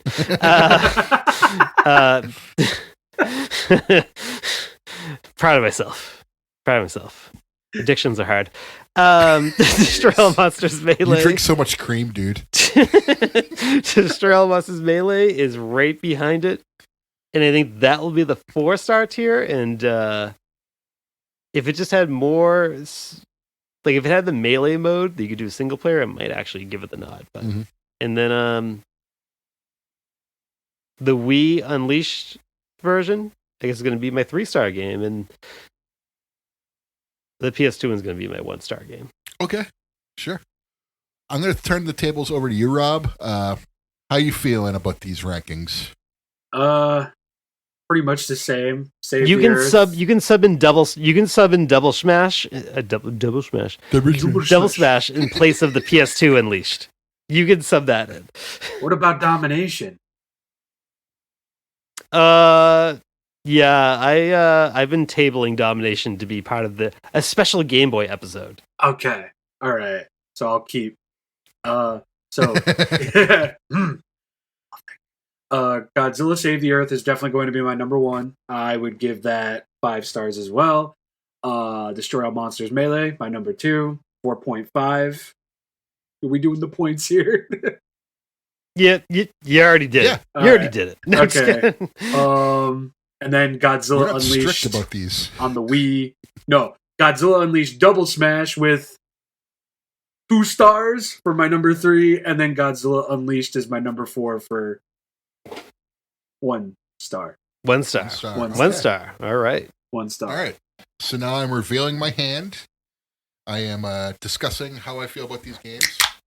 And I got to say, Melee on the Xbox, 5 stars. Yeah. A+. I hear that. I feel that. My favorite Godzilla game by a mile. That's number 1 to me. So when the voting happened on the page, I think I was one of the first people to vote Melee is my game. Oh, okay. Yeah. So I may have tipped the scales a little bit. I voted for Save the Earth on my personal Okay, Twitter account, so we're fine. Yeah. I don't know if you put it or not. I did. On my personal account, I voted for Save the Earth. Melee for me, 5 stars. Like I said, Mecha King Ghidorah is fantastic in the game. That triple head bounce that they took out of other games. It really makes a difference to me. Fucking bothered you. No, it didn't bother me at all. Like it just made the difference to make Melee my favorite game is all. Yeah. The ability to add your own soundtracks, playing that game to Ride the Lightning. Oh my fucking god, are you kidding me? That was so fun. Back in when we were 19 and just I loved it. The wrestling ring, even though it sucked, was a cool addition. I love the arenas. I love the Mothership arena. I think that's really cool. I've had my most experiences have been with that game. It's only 12 characters, but you know what? Mortal Kombat 2 is my favorite Mortal Kombat game. That has 12 characters too. Fair. I can't say anything bad about that game. It's fantastic. Yeah. If I didn't like the game, I would have sold it because that's what you did back then. Was you traded in your games to get other games and kept that one, and so it's my number one. 5 stars. Saves the Earth. 4 stars. Very good. Nothing wrong with it at all, in my opinion. I haven't had as much experience with it, but like playing as Jet Jaguar is amazing. Mm-hmm. All the other monsters are fine. It's just sort of like if you like sequels to video games, this is a fantastic sequel to Melee. 4 stars. Unleash, 4 stars as well, but it's my number 3. The PS2 one. PS2 yeah. 4 stars. Yeah. Whoa. Obsidian's cool. I like the fact that they added completely new monsters to this game that weren't a part of the Godzilla franchise. Adds a nice little wrinkle to the game. It appeals to people like me. I get that it doesn't appeal to others. Fine. You don't have to like it. I just personally I enjoyed Obsidian. I think Batra is hilarious and awesome. I don't know. I honestly have nothing bad to say about Unleash, except for the fact that it's just a little bit more slow, prodding. It's a little different with the crystals, so that was kind of shocking. Not shocking, but a little bit of an adjustment to get used to, because you're expecting like the icons in Melee are just like very distinct and like you know what you're getting into, but the crystals and Unleashed are probably the only odd thing I'd say. So yeah, 4 stars. It's my number 3 in the trilogy of games. But if that's the only game you have in the PS2, like you'll have a good time, I think. Yeah. I've also seen mods of these games where Shin Godzilla has been added. So there's a very lengthy fan project being worked on to kind of merge all these games together, give them new moves, bring some new characters in. Right. It looks really cool. I don't know off the top of my head what that project is called. Me neither. I've just if you YouTube stuff or go on YouTube and search, you could find it. Yeah. Yeah. So you mentioned Godzilla Domination, Rob. I think as we start to do more of these video game episodes, I would like to tie that in with the Gojira-kun Game Boy puzzle game, the 2 Godzilla the series Game Boy Color games, and doing that one as well. I think it'd be cool to kind of cover all those Game Boy games in one. There's actually a lot of Godzilla Game Boy games. There really are. There really are. And that puzzle game is low key fantastic. Very happy music in the Godzilla kind Game of Boy flames. Have you played the puzzle one? I played the puzzle one. Yeah. I have the US one, and then I recently got the Japanese one, and the Japanese one's actually a lot better. The puzzle's a little bit harder, and the AI is different. And you can actually get a power up because it actually fires atomic breath. I have the entire Game Boy library and Game Boy Color libraries on my Raspberry Pi, so I played those. To back up your collection downstairs? Yeah, of course. Yeah. Of course. I have these games. I have the physical copies. It's legal, guys, all right? It's legal. So, well, fantastic. Before we move over to our purchases, we did it. We ranked these games. We ranked the trilogy. And I think this is one of the rare times when I have ranked things much higher than you. Yeah, probably. Yeah. Yeah. Like I think these games are fantastic. I wish we were re-ranking the anime trilogy because we're on the podcast with somebody who's a supporter of the anime trilogy with me. So I wish we were ranking them too. I'd rank them lower.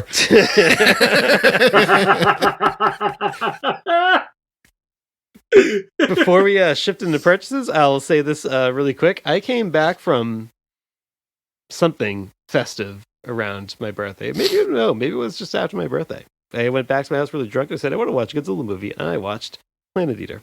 And I was like, fucking fantastic.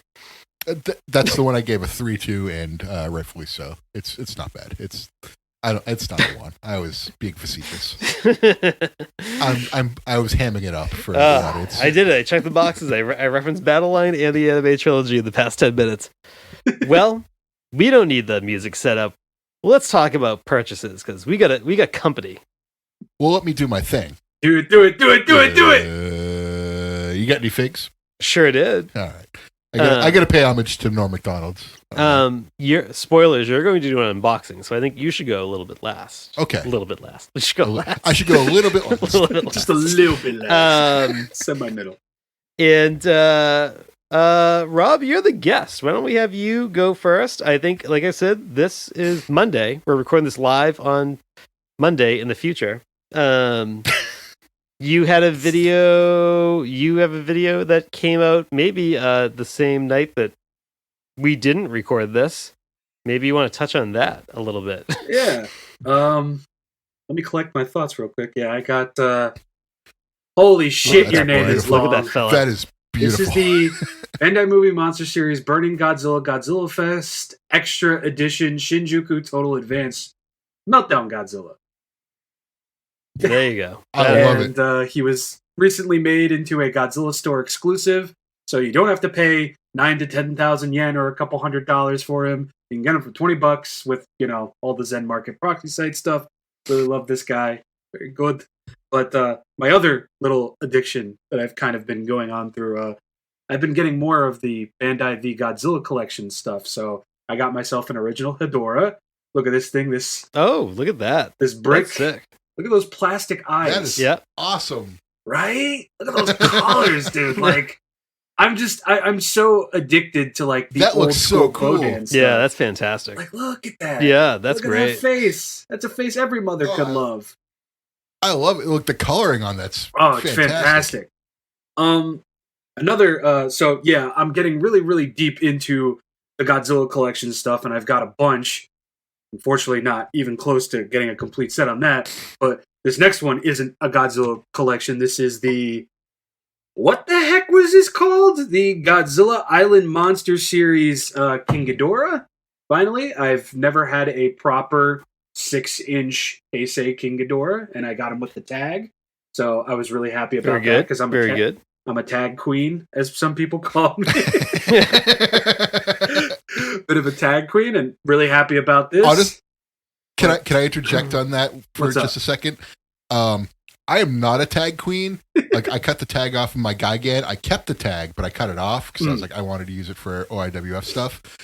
I saw you keep the tags on in your videos, and I was just like, am I a piece of shit now? Like, Nope, absolutely not. So since I saw that, I've kept all my tags on my figures just because I was like, I don't know, I don't want to be a jerk and cut them off and use them. So in OIWF, I've used these figures and I keep the tag on the opposite side and I meticulously shoot the photos to not show the tags. Yeah. But sometimes they kind of dip out a little bit and I'm just kind of yeah, whatever. I have kept the tags on all the singular point figures. And I kept the tags on the Godzilla the Ride figures. And Rob, I don't know how you're going to feel about this, but when I was growing up in the 90s, every new Bandai figure that came out in the 90s, I probably have it as they came out. And the first thing I did was I ripped all the tags out of whatever they were, 8 inches, 9 inches, I don't know. They're all taller in the 90s. They're all bigger. And I ripped all the tags off with glee. But I did keep them all. Yeah. And I actually have around the time that I think around the time Godzilla vs. Destroyer came out, there's a trading card set that came out, and they had a binder that came with it. And I'm missing 2 cards from the whole set. Wow. And then I have the binder, and then I have all the cards in it, and then the last several pages, all the tags are in those binders. It's one of those 9 3x3 baseball card things. Yeah, I was gonna say. I know what you're talking about. All those tags, ripped them off with glee. And I kind of like keeping them on though. Like, and I'm used to it now. And Rob, you know one of the people that won one of those Trendmasters Doom Island Anguruses that we just didn't even know it really existed until recently. And I tell you, when that box showed up, I was glad the box was already open because I was looking at that. I was like, you ain't staying in the box. Absolutely you ain't staying in the box whatsoever. Absolutely. But the box is like already opened. I was like, all right, fantastic. I can take you out guilt free. Yeah. But I was, if there was tape on it, I was like, you're going to breathe, buddy. Yeah. You're going to breathe. I don't care how many of you in the world there are. You're going to breathe. There's going to be one less sealed one, I'll tell you that. Yeah. But it showed up. It wasn't a problem. Wasn't a problem. Totally understand that. When I say, like, am I a piece of shit? I'm just like, it's internal monologue. It's not real. Like, like I'm not a jerk for doing it. I'm just mostly saying, like, am I, like, do I think less of myself for doing this now? But I was like, nah. This is I think a lot of people listening to us tolerate our wrestling indulgences, but we are also wrestling figure collectors, and there is a big to do on the wrestling figure collector side as to, do you let them breathe? Oh my god! Or do you leave them sealed? And I think you and I are both on the let them breathe side. I do have some. And I gotta admit, like I've gotten more. I've kept more and more and more over the years in the packaging. I'm gonna lift up my thing so you can see it, but my wrestling collection is over there, and nice. This is 2-3 years deep. This is not like a long term project for me, but like I have a shit ton at this point. Yeah. Like I am like deep into that, and yeah, most of the time I'm like, I get them. I'm like, no, these are coming out of the package. The only times I really keep them in the package, chase figures or like figures that I already have an abundance of that I like and want to keep them in there. Oh, or if it's an error card, I have one error card where I'm like, no, this is staying. Yeah, you gotta keep an error. You gotta keep an errant. You gotta keep an errant. But for the most part, it's not a resell thing for me. It's I like this figure, I want it in my collection thing. For me. I'm being buried with my Godzilla stuff. There's, I'm gonna have to get 3 plots next to me, 4 for my wife as well. But those first 3 plots are going to be just the Godzilla stuff. It's gonna rot in the earth with me. But like the wrestling equivalent thing is like of ripping the tags off the Bandais. Now, granted, the WWF Bendums are not worth nearly as much as the Bandais. But again, they're early to mid 90s figures or to late 90s. And like I will get some mint on card and I'll go, oh, here you are, mint on card from the 90s. Rip, get you fresh out there. Rip you right out. They can't breathe when they're in the packaging. I don't even try to preserve the packaging. I just rip it in half and I just throw the packaging out. Oh no. Brutal. For me, I'm a little bit more meticulous with it. But Rob, your figures, that orange Godzilla is fucking awesome. Yeah. I'm so jealous of you for that. that is a really great figure. I was gonna say, just sniffed it. Sniffed it. I got another one. He sniffed it. You can't not sniff him. He's got another one. I got me a big burning Godzilla. The Godzilla. Oh boy, the Godzilla collection burning Godzilla. The first burning Godzilla. He's not wearing a bikini though, so I don't know. It's not the Playmates bikini Godzilla. No, I mean he's a little bit the Playmates one. Not the Playmates. He's a that one looks uneven. So. I have. But yeah, no, it looks great. It looks great. I was just referencing the Playmates one that looks like he's wearing a bikini, and he's got mouths. So I can even tell over. So you just held up that Burning Godzilla figure. I got the original Burning Godzilla, came out in '95 with Godzilla vs. Destroya. Looking at that you just held up, the oranges are way more vibrant, and the entire tail is painted orange. Yeah. Granted, I know that is not 100% movie suit accurate. But it drives me nuts when the tail is not painted orange. I don't like seeing that. I just saw that. I was like, I have no figures where that tail is painted orange. Drives me nuts. It's not hard. Very nice though. Burning Godzilla is such a fucking great design. Like just those colors, the black, the orange. Well, that one looks crisp. That looks very, very crisp. Yeah. It's such a so simple. It's such a simple adjustment, but like what a difference it makes. I think that's gorgeous. Oh yeah. Yeah. Oh yeah.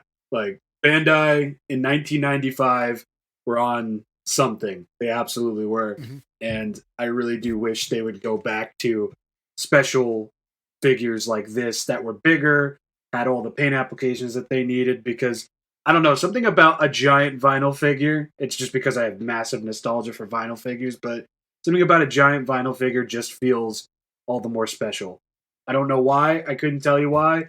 Could just be my nostalgia goggles shining, but yeah, man, nothing beats a big ass vinyl figure for me. Vinyl figures in general. Yeah. So those are my purchases. Good week. Excellent. And we're all, or some of these featured in a video that technically should be out in the past by this point. Yeah. This guy was in it, and the review was on him. So you will see him in this guy's video. I don't know when this guy's going to get a video, and I don't know when either of these two are getting a video either, because I'm in a bit of a I'm in a bit of a Michael Bay. But the first one was already in a video that we saw prior to. I'm trying to ultimately lead to a singular point joke where Jet Jaguar is like, I'm just trying to go through time to because to bore me to tears. Okay, listen. Stop. Okay, so listen. I'm just kidding. Okay. We're recording this on Thursday. It's Wednesday. Oh my god, it is Wednesday. Oh my god. We're recording this on Wednesday. Rob's meltdown video is coming out later tonight as of this recording. So so I bought some bullshit this week. Oh yeah. Of course you did. And I have some more bullshit in the mail. Carry the segment on your back. I tell you, I got some bullshit in the mail coming. But I still got some bullshit for tonight. So here's a real hoot of what I got. So 2 major things and one very nice thing. I bought my first Magic the Gathering card in probably 15 years. Wow. There was a cross promotion with Toho where there's all these different Godzilla characters. Yep. I got an Anguirus Magic the Gathering card. Nice. I don't know if it's a good functional card in today's day and age. I have no idea. All I know, it's cheap casting cost and it's got trample. I remember that being good when I used to play 4th edition and Mirage and Ice Age. I don't been out of the game though for a long time, but hey, I got that. But I also got gotta get this name right. I got a minty in package, and I am do we all get disconnected? No, I'm still here. I don't know. I think you did. You're still here. Yeah, I'm still here. You're still here. You're not still. Are you still here? I'm still here. I don't know what just happened. Pause for the cause. There we go. Okay, we're good. You're good. All right. Do you want to clap for that, or are you good? I can edit it out. Okay. So I got to get the name right on this, and talking about letting stuff breathe or not. I'm still contemplating whether I'm going to open this or not, but it's mint. 1998 Toy Biz Godzilla Power Blast Sonic Roar. Godzilla Power Blast Electronic Rumble and Roar Godzilla figure from the 1998 movie. It's this, like, I don't know the actual size, but I'll hold it up to the camera for you to see. This giant, this is not my picture. I stole it from the internet because mine's still in the package. I remember. It's a giant Yeah. With the tank, you press the tank, he roars. I got that really sweet deal, nice. And I keep looking at it going, should I let that breathe? But it actually is much easier to display in the package, so I might not. Okay. So yeah, and you got that at the comic shop that I was talking to Rob about. Yes. Off the air. Yes. I went there seeking what I got eventually from Amazon, but you said you shared that, and I was like, do they have 2? They did not. And this one, I don't know where it was stored, but it had quite a lot of dust on it. And I go, I come here all the time, and I have never seen this before. They have a big back room with a lot of stuff in there. Their back room was open when I went there, and I could look into it. They have basically like a hoarder's room. Yeah. And the other thing I got was a very nice birthday card from my co-host of Minula, and what's the Godzilla says I have to learn to fight my own battles. You know, what's the kid's name? Godzilla's Revenge, Ichiro. Ichiro, yeah. Ichiro, yeah. So it's a very nice hand-drawn piece of art from you that was on my birthday the other week. Hand-drawn and painted. I used watercolors. Oh, did you? Just to be really fancy. I thought I couldn't tell if they were crayons or what. it was colored pencils for most of it, and then I did watercolors for the background. Did you see the picture I put in our Discord chat where it's on my shelf and the one Minula figure I have is posed in front of it? Yes, and that is where it will live now. Cool. So that was I'm not that great of an artist, but like a little bit, and. So I drew stuff for our friend Dan, who's been on a few of our episodes, but it's all like goofy wrestling stuff. Like I have Andre the Giant choking Bob Uecker as like one of the things I drew for him, and then I have the Undertaker hanging the Big Boss Man. I assume you're leading up to your best one, Raphael in the tub. Did I ever? I drew that. I think I drew that for like a Christmas card for people. Oh yes. Raphael from the original Ninja Turtle movies in the tub, which was like a horrifying experience for me as a Raphael fan, as a 6-year-old when that movie came out. But immortalized in a Christmas card that we all got from you. But yeah, I sometimes I get in the mood to draw stuff for people, and I was like, I got Chris the Bobby Fish figure, but like you needed a little more. A little Minula in my life, yeah. Godzilla says. But what are you doing? Oh, I'm just doing nothing because I ain't got no friends. Like people say that's the worst Godzilla movie. It is absolutely not. I will maintain that. I think '98 is still the worst, but the problems with Godzilla's Revenge are still it's the stock footage, the shameless use of stock footage, and the fact that like. Ichiro joins the bullies in the end. The message is wrong. He kind of takes them over with his strength. He takes over the gang. he becomes the Gabara. Well, I was gonna draw Gabara punching Minula, but then I was like, no. Well, that has to be animated because I can watch that on a loop. Yeah. But well, why don't you bring us home because there's going to be a little bit of an unboxing action going on here. Yeah, I don't know if this is the first time we've done an unboxing on the podcast, but. I went to the same shop you got your 98 Godzilla at in search of because it was the only place I've ever seen the Super 7 Dragon Zord at, and I was a Power Rangers kid growing up, so and I love the Bandai toys, so I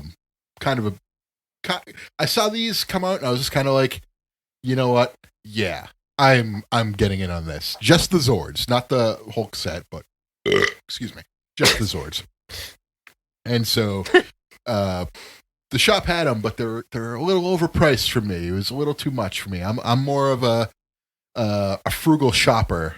I occasionally splurge. Don't get me wrong. You called up Jeff Bezos, but I'm a blue collar boy. Yeah. Well, it was mostly because my brother got me a gift card for Christmas, and so.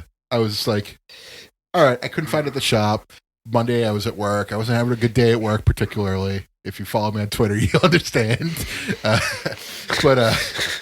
So I was just like, you know what? I'm treating myself. And I got the Super 7 Reaction Dragon Zord and Megazord. Now, the Dragon Zord carding is very nice. It's crisp, smooth. I'm still going to unbox it because I got to let him breathe. He can't breathe, baby. The Megazord card, on the other hand, mangled. I was so disappointed when I got was going to say that was bent, and I wasn't sure if you bent it or did Jeff Bezos personally bend it? Jeff Bezos personally bent this to fuck with me. That's Jeff Bezos, he tried to fuck on me. Tried to fuck on me. Very good. So, for the first time ever, I puffed myself with that. Yeah, it was a good one. I am doing a live unboxing. Where's that Bezos? He tried to fuck on me. I really like the carding, but so I think Super 7 does a great job with the carding. But I wanted to unbox this live on air, which is what I'm doing right now. And this is good because I like how Rob loves the Cody Rhodes. I know, you don't even get the original reference to that. Where's that referee? He was trying to fuck on me. So So overall, just first impressions. We're giggling all three. We broke Rob. We're dying. I want to say this is we're gonna power through. This is topical because we are gonna get so many Godzilla figures in this line. Oh yeah. So in my hands, hefty, sturdy, not a lot of articulation, but I'm not a collector. It doesn't need much articulation. The legs move, the arms move, and that seems to be it. I think they're actually This is the best. Why is it so funny? That we've ever done.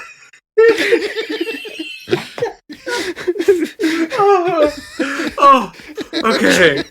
I gotta say it one more time. Where's that pesos? He was trying to fuck on me.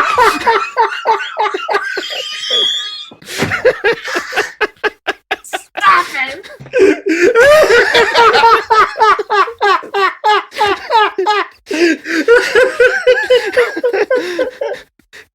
This is what it's gonna be now. Oh, Whenever Jesus. you get a bent package in the mail, we're just gonna go, where's that eBay?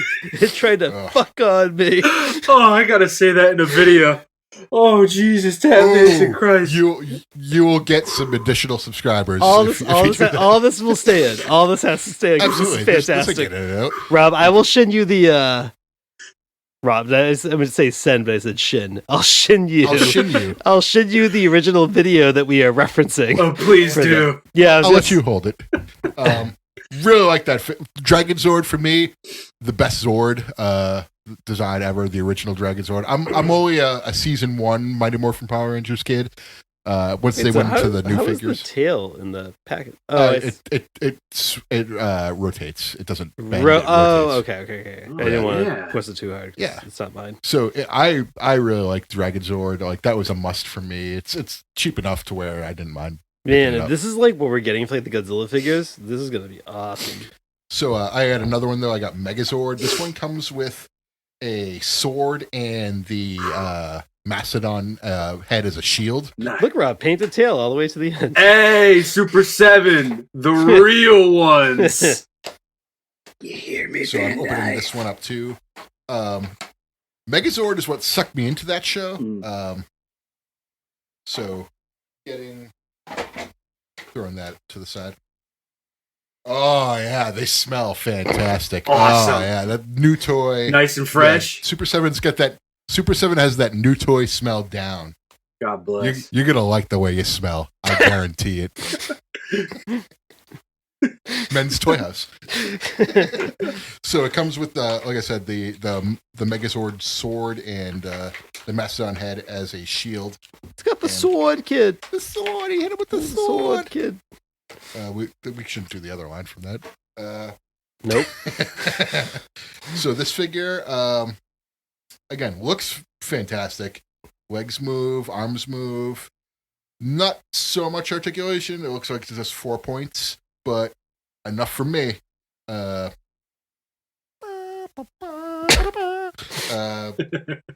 the the shield. Okay. Yeah, so the Mastodon head was the shield. Wasn't very effective in the show. Megazord would always get his ass kicked when he was trying to block stuff. So, but the sword was his finishing move. And this one looks to be well made, sharp at the end, nice. Don't have to take a whetstone to it. Is the sword bent at all? I don't think so. So I can't say the line? The sword's bent. Where's that Super 7? It was trying to fuck on me. We're not going back. Diminishing returns.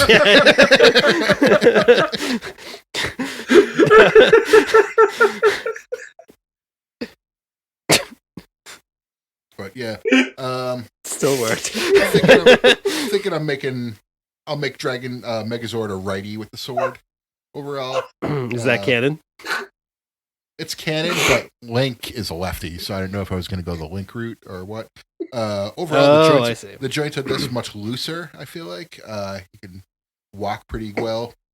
But yeah, I think with the I'll let you hold on to that too. Thank you. Yeah, I'll trade you back here. Yeah. So the tail just kind of rotates like so.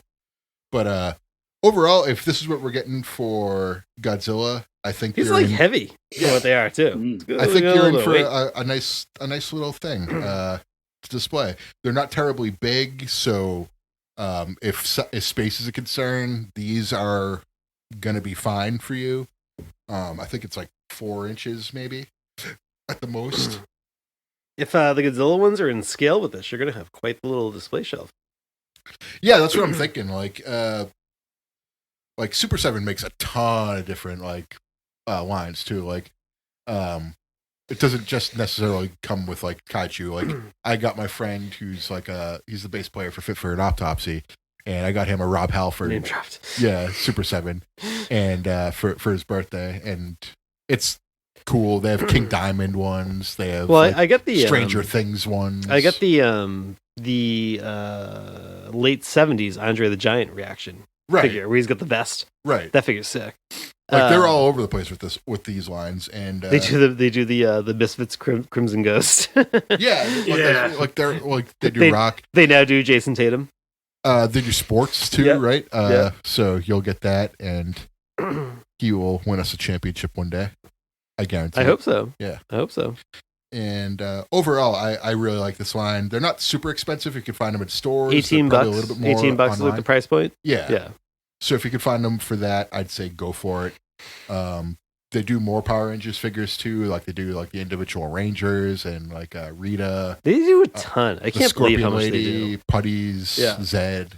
So. Although I will, so they are doing the Godzilla Ultimates figures in what is it, Rob? It's like they're doing 4 or 6 initially, but it's like they're doing them as pairs of 2. Yeah, they're going to be called destruction packs or attack packs, and thank God too, because I think altogether they're going to be $75 or $85. Like one figure is going to be $70 to $80, and just getting 2 of those per wave is fantastic because I love you, Super 7, but paying $80 4 times over for 4 massive figures, it's awesome, but I don't want to be a part of that. Yeah. So just 2 is perfect. And also, I guess where I was typing, so I'm going to imagine the Godzilla Ultimates line are going to get the same sort of, I figure granted they're going to be more money. They're going to be twice as much money as the Matt Cardona, Brian Myers, Doc Gallows, Carl Anderson, and the New Japan figures. Yes.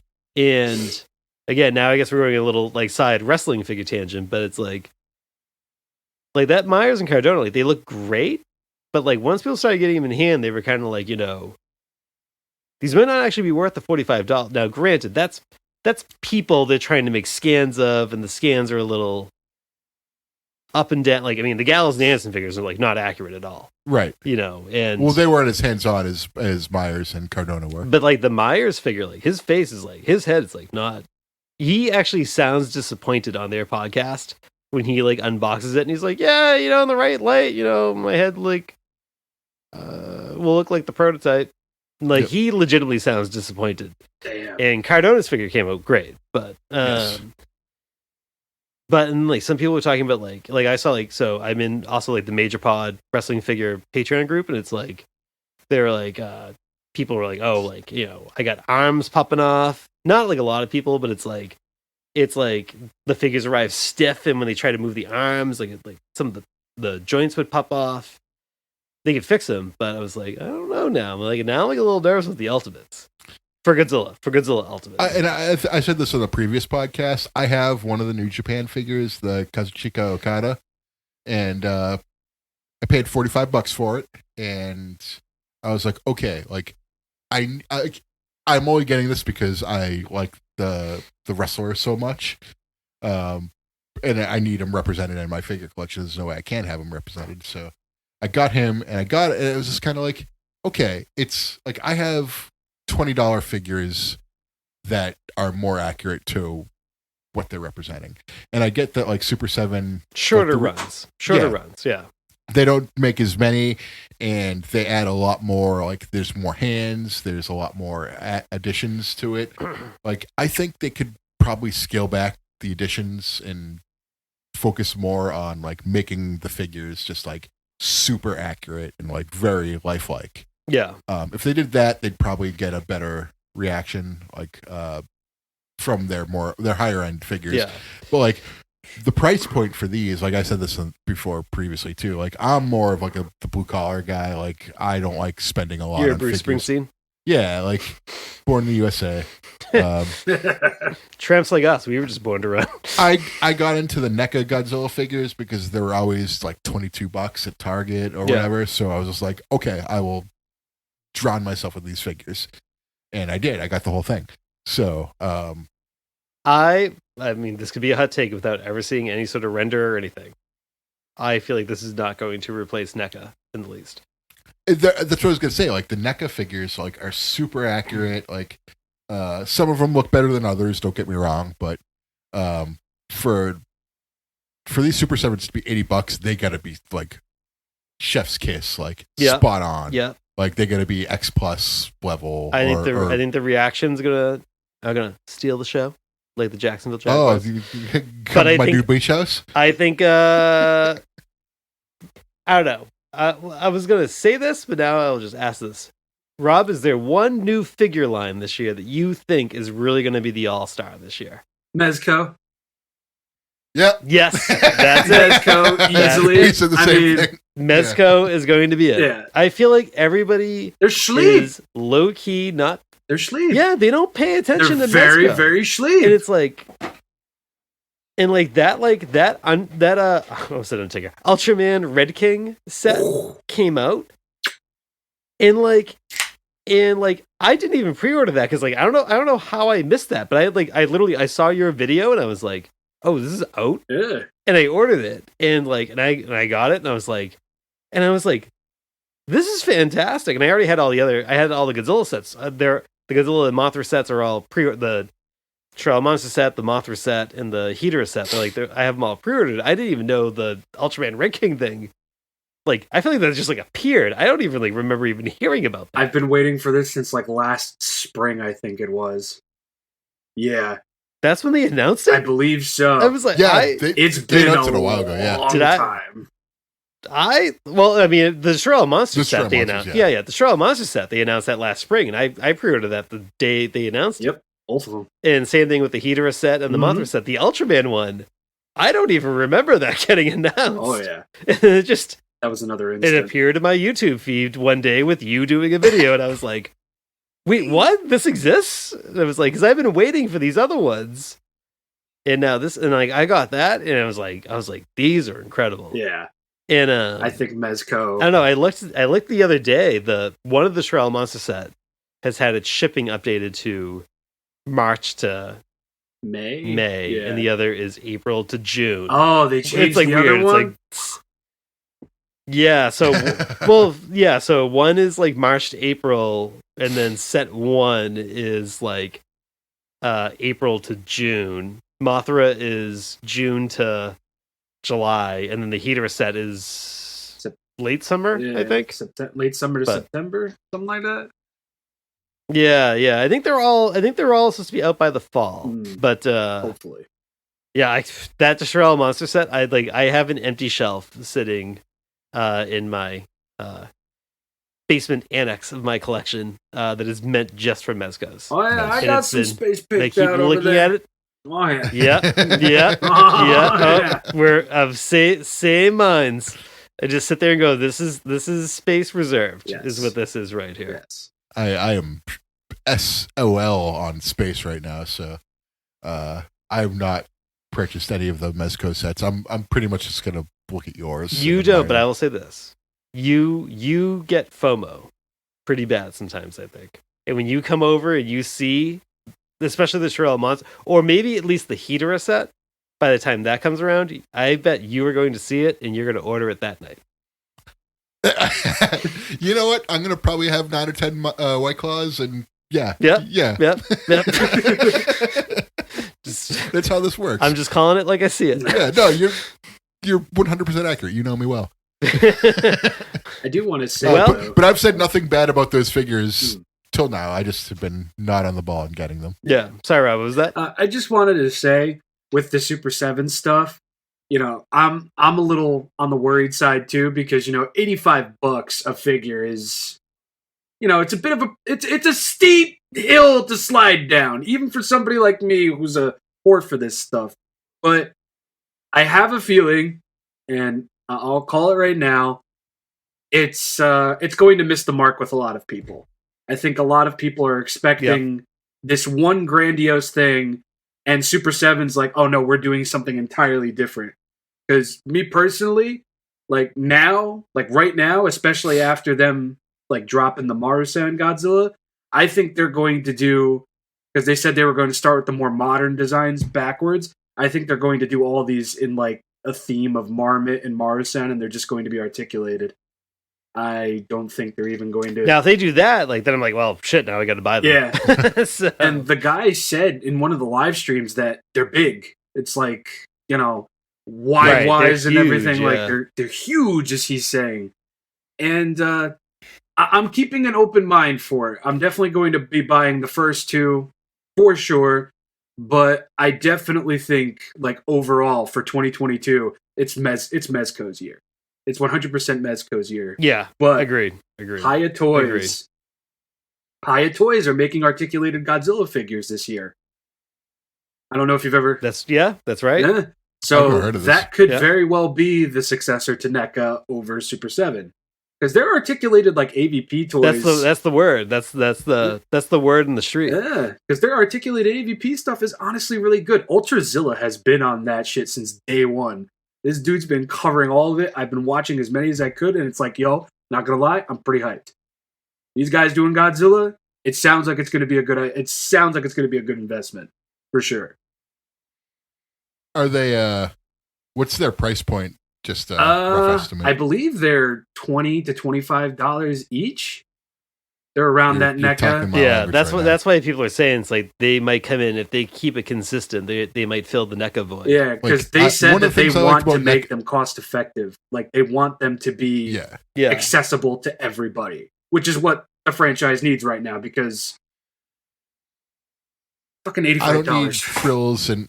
Yeah, I don't need frills. I don't need extra heads. I don't need extra accessories.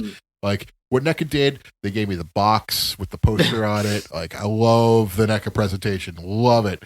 The box is really good. They gave me a beam, and that's about it. That's all I want. Yeah, I mean, kind of to Rob's point, if Super 7 shows, they'll do some really wild and unique things with these $85 figures.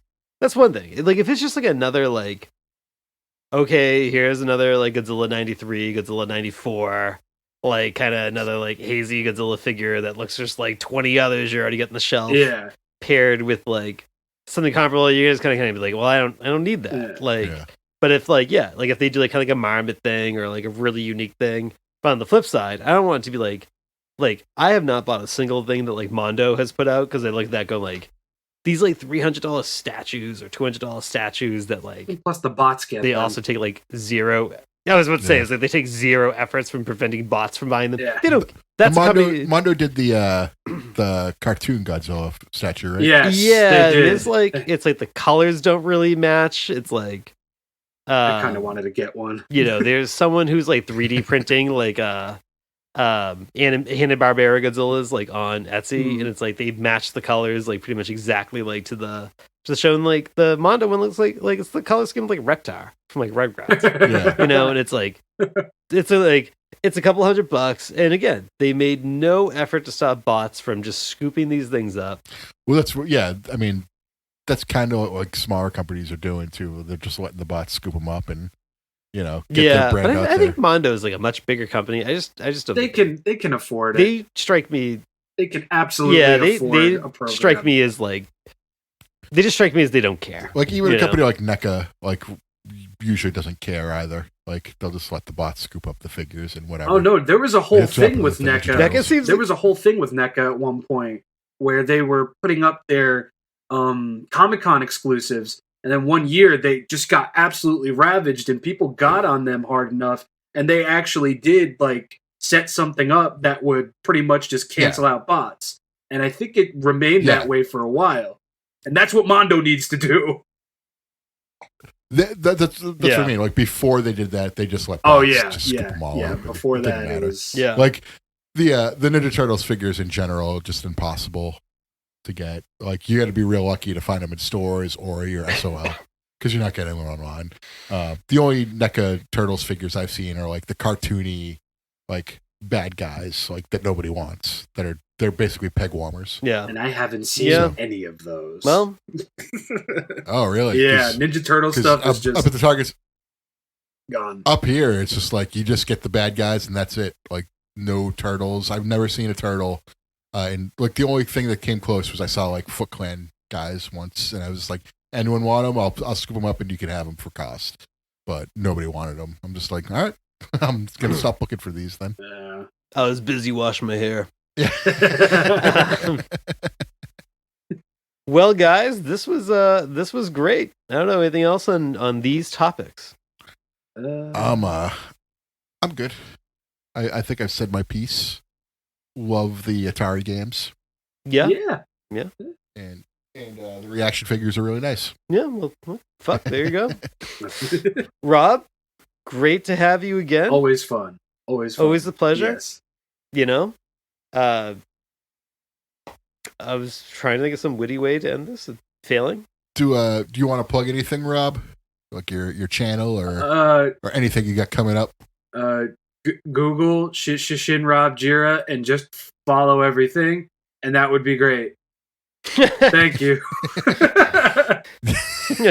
Definitely follow ShinRobjira. Thank you. He does toy reviews on YouTube, and they are spectacular. Thank you. I always try to. Yeah, I always try to catch Rob him. has both helped me in saving money and spending money. I have that effect on people. I apologize. I think I've referenced it probably every episode we've done. I was very close to buying that giant Godzilla Earth figure, the huge one. And then because like there was a comic shop close by us that had one for sale at a price point that was even higher than what it was online. But I guess not too near us, but anyway. But I was like, I was emailing with the guy, like working on a price, and then I watched your video, and I was like, I don't think I need that actually. I'm good because like it's like not painted in a lot of places. Yeah, that poor lad. that kind of threw me through a loop. For sure. Yeah, and I was like, and here I am haggling with this dude over a price, and I was like, it's a bit much. I don't know about that. He's a good boy. But then I watch other stuff and I go like, well, I'm going to go order those right now. So, I apologize. Oh no, this is what I do. So I got nothing to add to this, but Slick, do you have anything you'd like to say to the audience? Vorticia was right.